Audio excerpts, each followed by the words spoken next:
যে আমি পক্ষপাতিত্ব করছিলাম। তো তাকে একটা প্রশ্ন আশা করি মানুষ করবেন, আপনারাও হয়তো করবেন সুযোগ পেলে, যে যদি আমি পক্ষপাতিত্বই করে থাকি তাহলে তিনি যে এত কোটি কোটি টাকা খরচ করে আমার প্রতিটা আদেশের বিরুদ্ধে ডিভিশন বেঞ্চে গেছেন, তারপর ডিভিশন বেঞ্চে হেরেছেন, তারপর সুপ্রিম কোর্টে গেছেন, সুপ্রিম কোর্টেও হেরেছেন, ফিরে এসছে মামলা আবার এখানে, সেখানে একটা লাইনেও কেন লেখা নেই যে আমি পক্ষপাতিত্ব করছি, রাজনীতি করছি? এই একটা লাইন লিখতে তার কোথায় বাধা ছিল?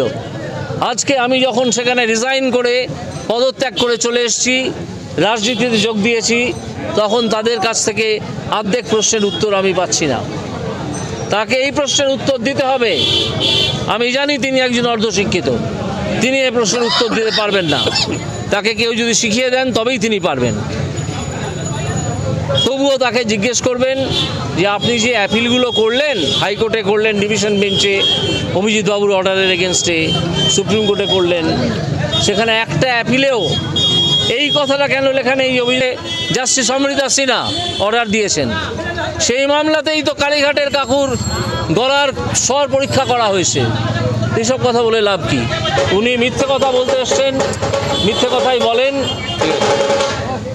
বলেন এবং একটি অর্ধশিক্ষিত মানুষ, তার উত্তরে এইটুকুই বলা যথেষ্ট।